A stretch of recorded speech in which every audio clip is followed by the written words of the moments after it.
तो जब प्रधानमंत्री नरेंद्र मोदी पूर्वांचल पहुंचे तो न केवल उन्होंने सौगातों का पिटारा खोला बल्कि इसके जरिए सियासी और जातीय समीकरणों को भी साध लिया। कैसे, वो हम आपको बताएंगे। नमस्कार, आप देख रहे यूपी तक और आपके साथ मैं हूं सुषमा। आपने देखा कि किस तरह से सिद्धार्थ नगर से 9 मेडिकल कॉलेज उनकी सौगात दी जाती है। तो एक एक कर जब आप इन मेडिकल कॉलेजेस के नामों को देखेंगे तो आपको बहुत कुछ समझ में आएगा। तो क्योंकि सिद्धार्थ नगर से ये कार्यक्रम था तो हम उसी की बात कर लेते हैं। सिद्धार्थ नगर का जो मेडिकल कॉलेज है उसका नाम दिया गया है माधव प्रसाद त्रिपाठी के नाम पर। अब सवाल यह है कि भाई माधव प्रसाद त्रिपाठी कौन है जिनके नाम पर ये मेडिकल कॉलेज खोला जा रहा है? पूर्वांचल की सियासत में वो क्यों खास हैं, ये बड़ा सवाल है। तो चलिए एक एक कर एक एक चीज को हम आपको समझाते हैं। तो सबसे पहले माधव प्रसाद त्रिपाठी खास क्यों हैं वो जानिए।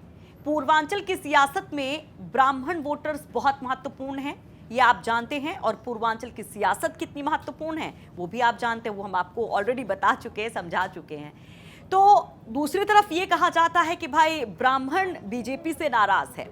तो दो बातें हैं, एक तरफ बड़ा वोट बैंक पूर्वांचल का ब्राह्मण, दूसरा जो नाराजगी की बात कही जाती है। इन दोनों ही चीजों को साधा गया माधव प्रसाद त्रिपाठी के नाम पर। अब जो दूसरा अहम सवाल था कि भाई माधव प्रसाद त्रिपाठी कौन है, कितना बड़ा कद उनका पूर्वांचल की सियासत में रहा है, तो चलिए वो भी जान लीजिए। माधव प्रसाद त्रिपाठी ही बीजेपी के पहले प्रदेश अध्यक्ष रहे। जी, यूपी अध्यक्षों की जब बात आती है बीजेपी की तो उसमें सबसे पहला नाम आता है माधव प्रसाद त्रिपाठी का।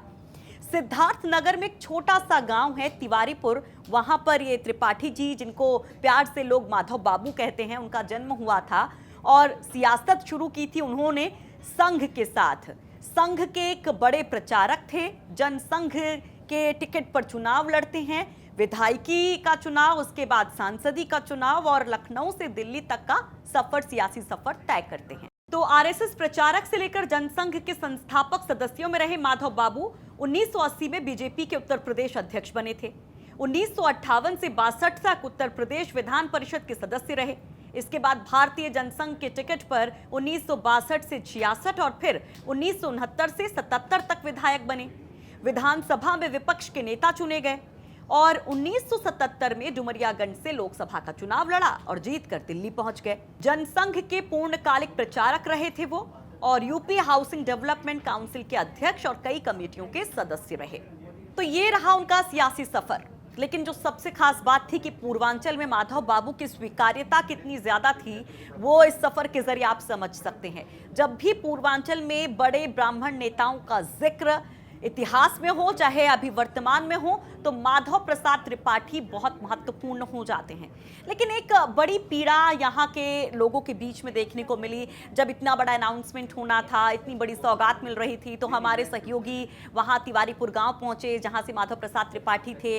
वहाँ पर उनके घर को देखा जहाँ वो रहते थे, उनके जो करीबी लोग थे, उनके चाहे रिश्तेदार हों या फिर गाँव के लोग हों, उनसे बातचीत की कि अब कैसा लग रहा है उनको। तो उन्होंने कहा कि भाई पहले माधव प्रसाद त्रिपाठी सिर्फ नारों में थे, यदा कदा उनको कोई नेता याद कर लेता था, जब चुनाव आता था तब उनका सिर्फ जिक्र भर होता था, उससे ज्यादा कुछ नहीं। लेकिन अब जब मेडिकल कॉलेज उनके नाम पर यहाँ खुल रहा है, जहाँ पर बच्चे मेडिकल की पढ़ाई करेंगे, जिसकी वजह से सिद्धार्थ नगर के लोगों को बेहतर इलाज मिलेगा, तो आज बेहद वो खुश हैं। तो देखिए जरा वहाँ के लोगों ने क्या कुछ कहा इस पर। बहुत खुशी है, हम लोग तो महसूस कर रहे हैं कि अमर हो गए, वो भी अमर हो गए, हमारा गांव भी, हमारे गांव का नाम भी अमर हो गया। बहुत खुशी है हम लोगों को। क्या उनके बारे में कुछ और आपकी यादें जुड़ी होंगी? अब उनके बारे में ये था कि वो पूरी तरीके से ईमानदारी और पारदर्शिता से राजनीति करते थे। उस जमाने में इतना ना देश का विकास हुआ था, ना इतना उस जमाने में टेक्नोलॉजी आ गई थी, इसलिए शारीरिक परिश्रम उस जमाने में चुनाव में भी ज़्यादा था और कर्म क्षेत्र में भी ज़्यादा था। दोनों में उनको महारत हासिल थी। वो लोगों से मिलते थे, घुलते थे, आने जाने पर लोगों से बातचीत भी करते थे। माधव बाबू जब आते थे तो सबसे मिलते थे, हम लोग भी वहाँ आते थे, उनके पास बैठते थे। आज कितनी खुशी है उनके नाम से मेडिकल कॉलेज? बहुत खुशी, बहुत खुशी। उनके नाम से इतनी खुशी है कि हमको खुशी है, पूरे गांव को खुशी है। तो आपने सुना लोग कितने ज्यादा खुश हैं और एक दूसरे को मिठाइयां भी खिलाई गई और कहा गया कि भाई ये सिर्फ जो है मान बढ़ा है, ये माधव बाबू का ही मान नहीं बढ़ा है बल्कि इस पूरे तिवारीपुर गांव का मान बढ़ गया है। लेकिन सबसे बड़ी जो पीड़ा यहाँ पर जब लोगों से हम बात करते हैं तो लोग ये भी बताते हैं कि माधव प्रसाद त्रिपाठी का वो घर जिसकी तस्वीरें आप देख रहे हैं, वो घर जहां पर पहले सियासी अड्डा होता था, बैठकें होती थी, चौपालें होती थी, जहां पर सियासी तमाम गणित को लेकर चर्चाएं होती थी, आज वो वीरान पड़ा है, खंडहर में तब्दील हो गया है। तो लोगों की मांग है कि जिस तरह से माधव बाबू के मान को बढ़ाया जा रहा है इस मेडिकल कॉलेज के तौर पर, वैसे ही उनके इस घर को भी, जहां पर एक बहुत बड़ी चर्चा हुआ करती थी सियासत की, उसको भी संजोया जाए, उसको भी संवार कर रखा जाए एक धरोहर की माफिक। तो अनिल तिवारी ने हमें यह रिपोर्ट भेजी है सिद्धार्थ नगर से और हमारी कोशिश है कि हर एक खबर आपको तफसील से दिखा सकें और तफसील से पढ़ा भी सकें UPTAK.in पर। और आगे जो सिद्धार्थ नगर मेडिकल कॉलेज की हम बात कर रहे हैं, जो माधव बाबू के नाम पर रखा गया है, उसकी रियलिटी क्या है वो भी आपको दिखाएंगे। तो जो हम कहते हैं कि सच्ची खबर, असली खबर, खबरों की खबर, यानी UP तक।